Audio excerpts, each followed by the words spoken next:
We're joined by Cheryl Cran, who's a future of work influencer, a global consultant named as one of North America's top leadership speakers. She's also authored 7 books, including the newly released NextMapping, Anticipate, Navigate, and Create the Future of Work. Welcome back to the show, Cheryl. How are you? I'm good, Chris. How are you? Not too bad. Second time having you on. I think you're like my first ever guest to come on twice. Real? So, oh my! Yeah, I know. Big day today. I'm like the Will Ferrell of Saturday Night Live. Yeah. Well, I said to you before the show, your book made a big impact on me when we first started the company, and even it couldn't be even more relevant now, right? When you talk about the future of work and the stuff you discussed within the book. So I was so excited to bring you back, but now live on LinkedIn. So I appreciate you taking the time out. Fantastic. Thank you. Thank you, Chris. Before we jump in, for those that haven't heard the first episode or aren't aware of your work, tell us a little bit more about yourself personally and your journey to where we are today. My background is in leadership and future of work. Actually, from my earliest career, I come from finance. So I started out in finance and became a senior leader quite young. Started my own consulting firm in 1997, focused on business growth and leadership. And actually, you said 7 books, but I have a second edition of NextMapping coming out in February of 2020. So it'll be 8 books. My work has been global, sharing it with leaders all over the world and having a great time looking at the future of work and what it means for all of us. Amazing. We keep hearing this, the buzzword, the future of work, right? It's kind of like every day in my profession as well. What does NextMapping mean? And what was the inspiration behind the book? Yeah, it's really fascinating to me that future of work now is like in everybody's vocabulary. And yet I've been talking about it for about 6 years now. So one of the early adopters around, we've got to be looking at the future of work. And that's how NextMapping was developed. So we worked with a branding company who looked at interviewing all of our clients. They interviewed our suppliers, our partners, and came up with the word NextMapping to best describe the next, what's next. So I'm not a futurist where I talk about 20 years from now and the Jetsons and all that far off stuff. I'm really about practical what's next and how do we prepare for the next. And that means looking at 1 year, 2 year, 5 years, 10 years as we need to for the business. And you start in the book anyway, don't you, by saying the future is now. That's right. And then you ask the reader, are you ready? Which I thought was pretty interesting. That's right. The future is now. We can't. So if you look at it as far off, you get quite overwhelmed, right? But when you look at it from the lens of, if it's now, what do we need to do now in automation, AI, robotics? That sounds far away, but there's things we can do right now in our business that leverages those things. So when you was writing the book, who did you have in mind? Was it HR leaders? Was it CEOs? Who's this book for? Who are you aiming this at? Yeah, it was actually both. So it was kind of like CEOs, CIOs, CTOs, CHROs, because I always see executive leadership still as siloed in a lot of organizations. Yeah. And so I'm really looking at who has the ability to influence the future direction of the organization. And I think all of those roles do. How did you go about writing the book and doing the research? What did that look like? So I write books quite quickly, which is tell you've done 8 already. Yeah, which is annoying to most people because it's like, how do you possibly do that? So I outsource all my research. In other words, I have a research team that brings me a lot of the relevant research, and then I do my own research. I bring that together. We've done a lot of polling of our clients, surveying. So we have a lot of client data that we use as well. And a lot of forecasting tools that we used as far as going out and saying, like, I'm a member of Singularity University, Peter Diamandis's work, Ray Kurzweil's work, Faith Popcorn, who are all very well-known futurists in the futurist realm. So just sort of benchmarking what I was finding. And then this sounds esoteric, but also sort of imagining from our perspective, based on what we know, what that future could look like. So it was a combination of multiple things that created the book. So part 1 in the book talks about anticipating the future of work and where we've been to where we're going. Could you talk more about that? We're in a real transition zone right now of the past and the future. And one of the examples of that is technology, digital transformation. I mean, a lot of organizations are still dealing with legacy systems, which I would say is where we are now for many organizations. And they're trying to move from legacy to cloud and to integrated technology. But what they're finding is it's not the technology that's challenging, it's the people. And getting everybody on board with the innovation thinking, the new skills that are required to drive this change. So when I talk about then and now, it's really about looking at the past and the structures and the foundations of the past And then how do we leverage that? Because it's not about discarding the past. It's about— That's an important point. That's an important point. It's not about discarding the past, because then that's why people get antsy about change, because they think we're throwing everything away that's already built our success. And that's not what we talk about at NextMapping. It's about building on the success, leveraging what's working, and then looking for the opportunities, the unique opportunities within the business, and aligning those with the patterns and the trends. So in the book, I talk about the predict model, and the P and the R is pattern recognition. Nobody has a crystal ball. Nobody can know exactly what the future is, but we can certainly look at data, and data helps us predict the future. So we can look at where we've been, we can look at our success, and we can look at where the market's going, and then we can meet that. Two great examples, Blockbuster and Kodak, right? They didn't look, they saw the patterns and they recognized the patterns, but they didn't take the action to meet that future that was going to be happening. And now they're gone. Right. I was going to say unfortunately, but I don't know if it is unfortunate because I think it's progress, it's innovation, it's what happens, right? What are some of the other trends that you're seeing, technology trends? Well, AI is really, as you and I were having a pre-discussion before we started going live, right? AI is hugely making a difference. We use AI in NextMapping for a number of things. We do transcription, and then it shows us the sentiment analysis within transcription of our client conversations. We use AI in our surveying, which also has sentiment analysis in it.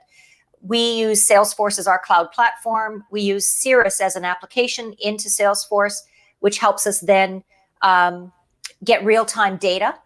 And of course, we also use Microsoft Teams. So we use multiple technologies within our organization, depending on the need. So you're not just preaching about it, you're living it as well in your own company. We have to be, because otherwise we're not in line with what companies are going through. What about change in trends in terms of human behavior? Yes. Well, and thank you, because it's really about people first. If we're focusing purely on digital without looking at impact on people, then what we're seeing at NextMapping is people are having to start from ground zero when it comes to their digital transformation. So people first means we're looking at how is this technology going to make life better for an individual. Great example of that is Uber.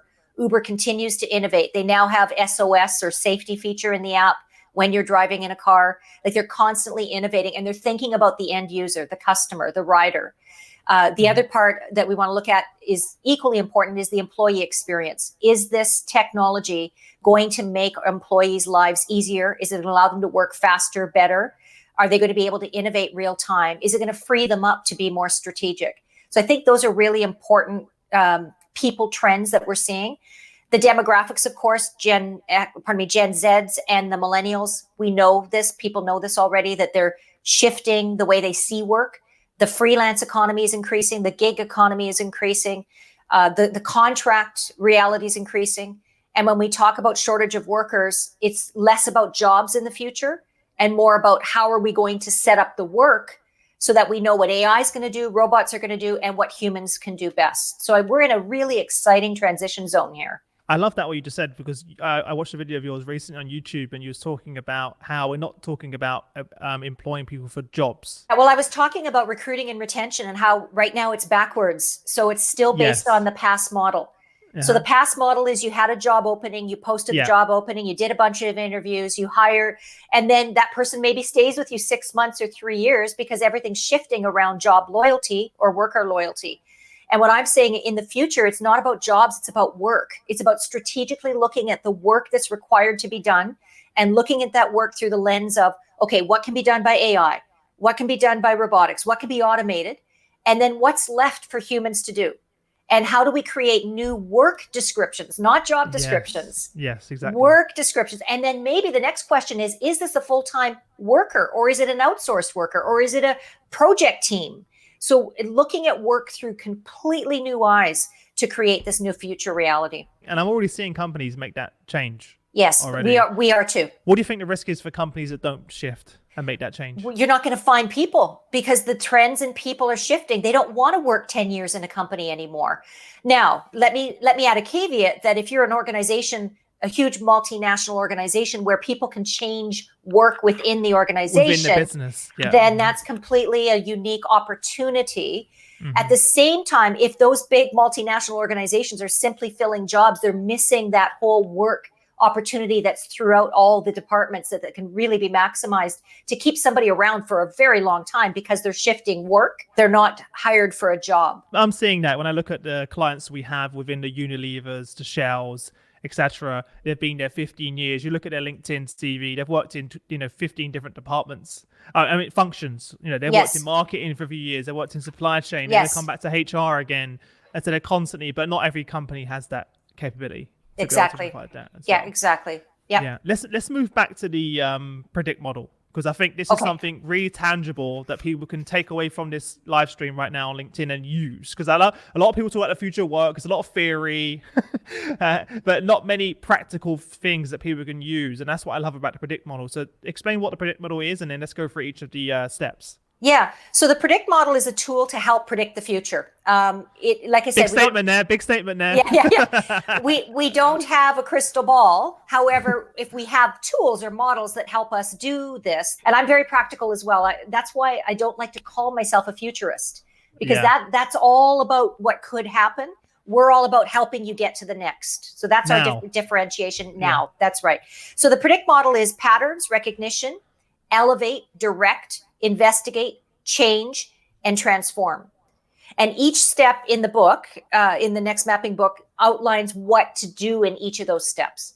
So in the pattern step, what we want to do is we want to crowdsource, we want to data source, we want to look at what are the patterns within the business. Many organizations are already doing this through data analytics. So it's just a matter of looking at what those patterns are pointing to. Mm-hmm. So if you've already got access to the patterns, great. Then you want to get into recognition. But you want to look at those patterns through a different lens, not the typical lens of what does this mean just for us, but you want to look at recognizing the patterns of what does it mean for the industry? What does it mean for industries that are not even related to us, but we're seeing a trend towards this behavior of humans? For example, humans want more self-serve now than ever before. That's a pattern that we want to recognize. Whether we're retail, whether we're employee driven, employees want to do their own moves now, relocations. They want to do their own benefits online. So those are 2 points. Go ahead. You were going to say something, Chris. I was going to say that we spoke about that beforehand, which is why we're launching our new app soon, which is our self-serve version of our solution. And that by the way, is what inspired that. So thank you. Well, that's fantastic. Yeah, no, any $1 million ideas that I can create for people, I'm happy to do. Yeah, I'll send you a check. The E in the predict model is all about elevating. So now we've seen the patterns, we've recognized the patterns. Now we're going to elevate them. And by elevating them, we have to get more of the internal crowdsource. So we want employees' views on these patterns and what they see and think.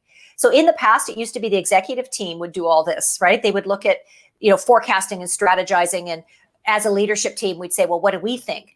But we're talking about a future where real-time data comes from every point in the organization. So whether that's frontline, midline, mid-manager, we want everybody's viewpoint. And that's where polling and interactive texting and crowdsourcing is huge. And elevate means we now bring to the fore what are the patterns that have really emerged.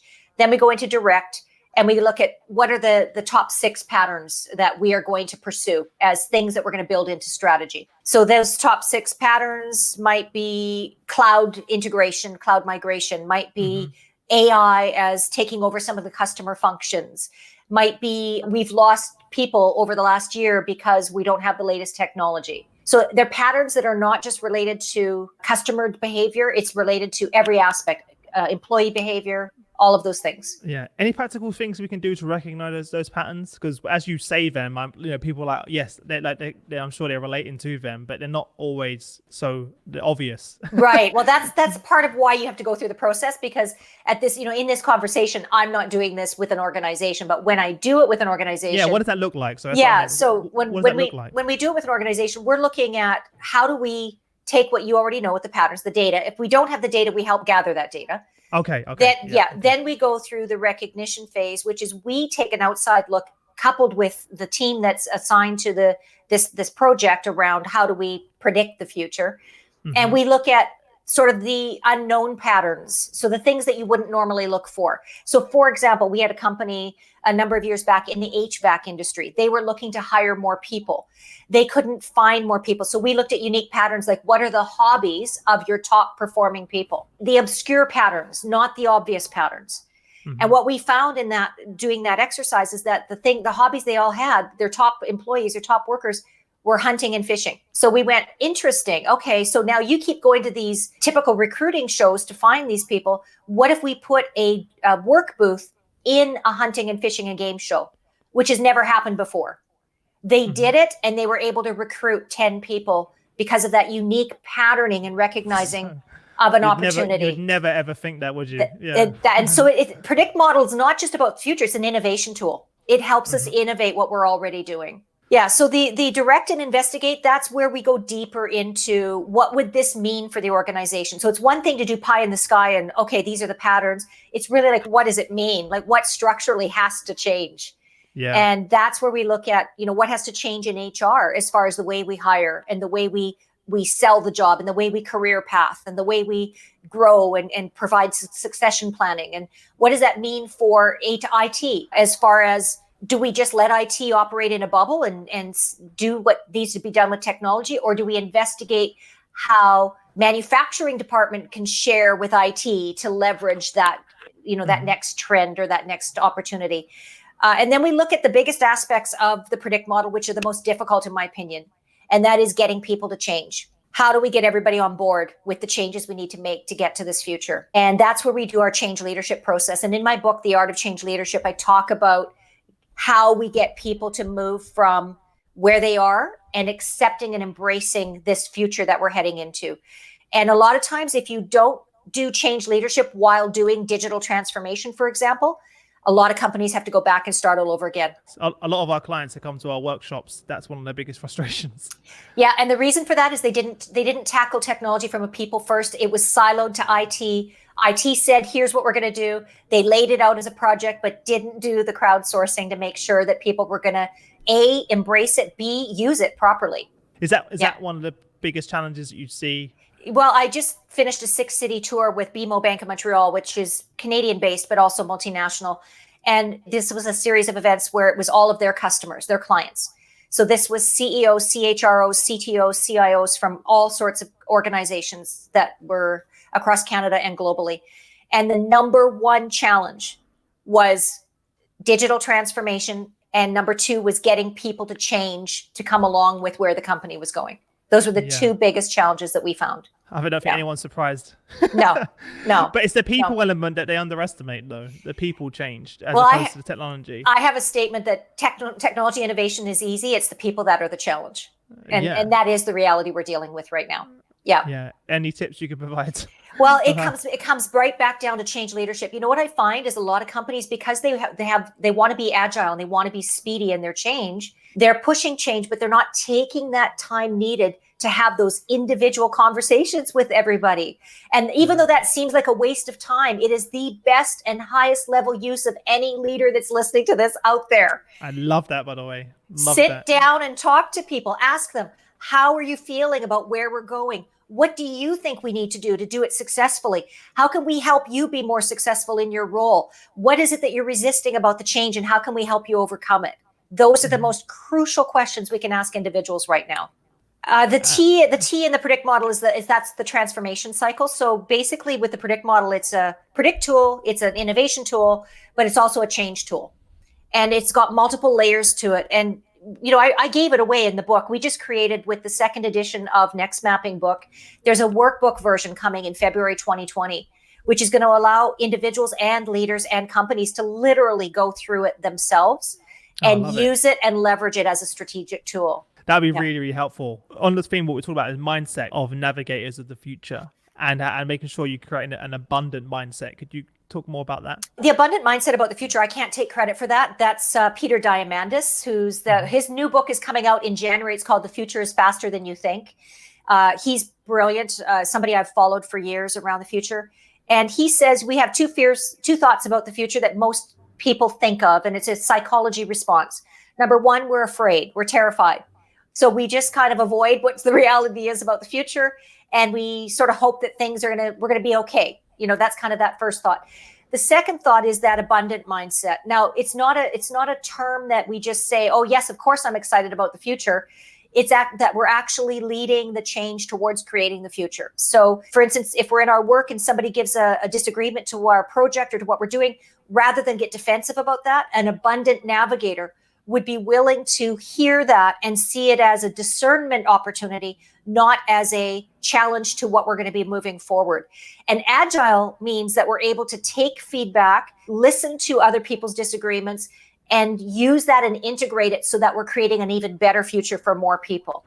So navigating the future with an abundant mindset means we're consistently looking at creative opportunity, creative solution, innovative ideas. We're checking ourselves when we're pushing back against change and really saying to ourselves, am I holding progress back here? Or am I really abundantly looking at the opportunities for not just myself, but for everyone as we create the future?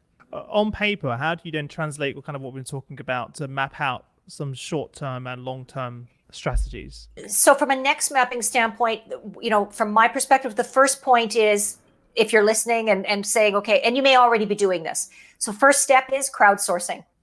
What are your customers saying? What are your employees saying? And then mining the data from the predict model. Those are two steps that right now, a lot of organizations, we're not seeing it happen.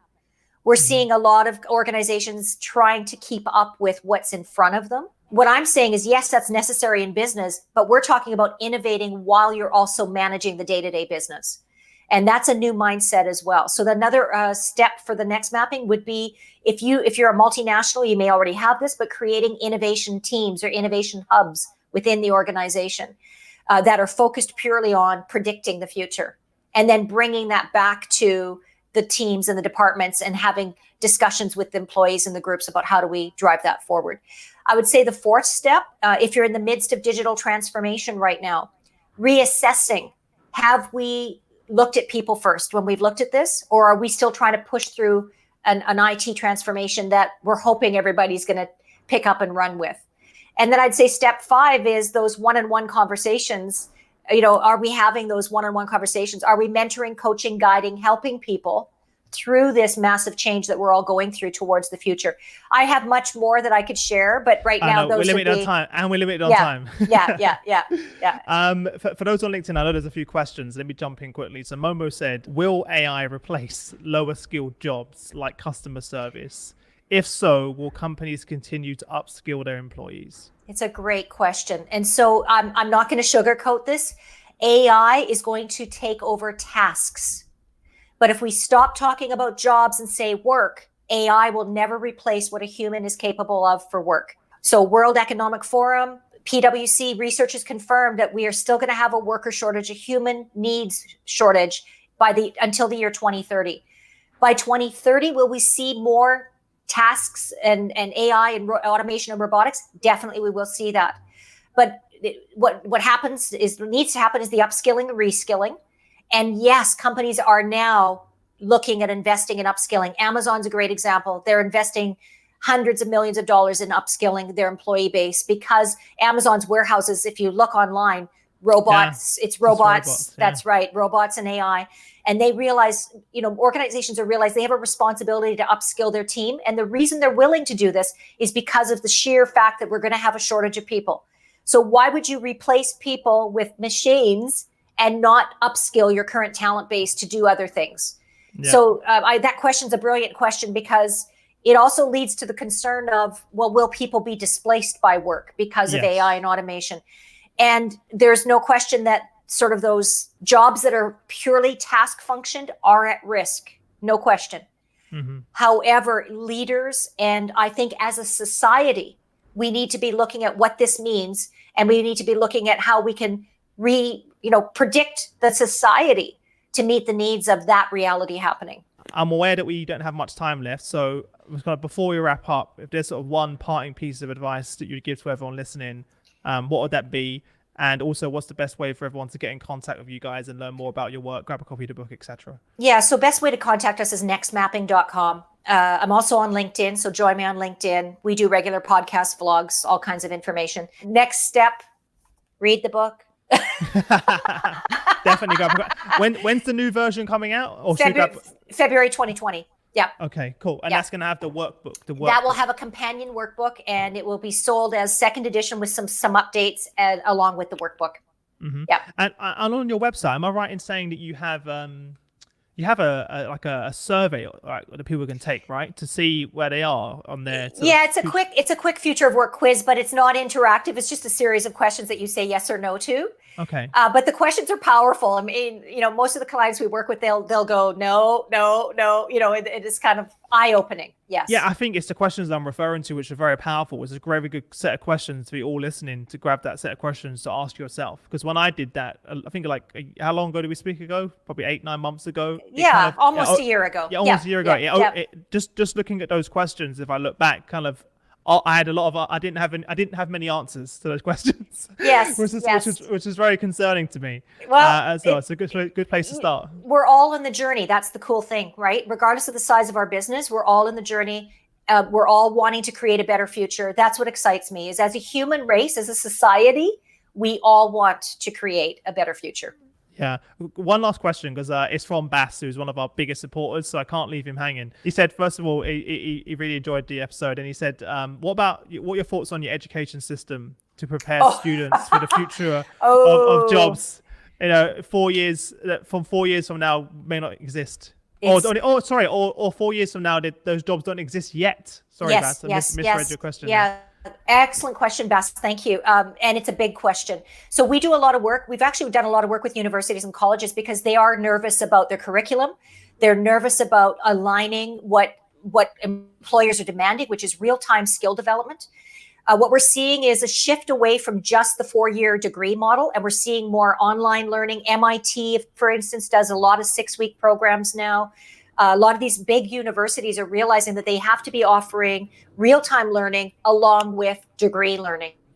So we're not going to see degree learning going away, but we are going to see, and we're seeing it now, Gen Zs are saying, I'm not going to do any degree. I'm going to work. I'm going to learn what I need to work, and I'm going to not get into debt with going to school. There you go, Chris. You're a case study. That's exactly what I did. Yeah. Yeah, you're a case study. And we're seeing more and more that happening. And so universities and colleges are looking at co-partnerships with employers to come up with better curriculum that meets the needs of what employers need. So if we tie that into upskilling, there's a partnership between educators and employers to really fill that gap of upskilling and reskilling. It's a huge opportunity. Yeah. Well, thanks so much for that, Bass. Well, look, I know you got to run now, but I really appreciate you taking the time to come back on. Apart from that, I'll let you get on with your day, Cheryl, and wish you all the best. And till we next speak, okay? Thanks, Chris. Take care. See ya. Bye. Bye.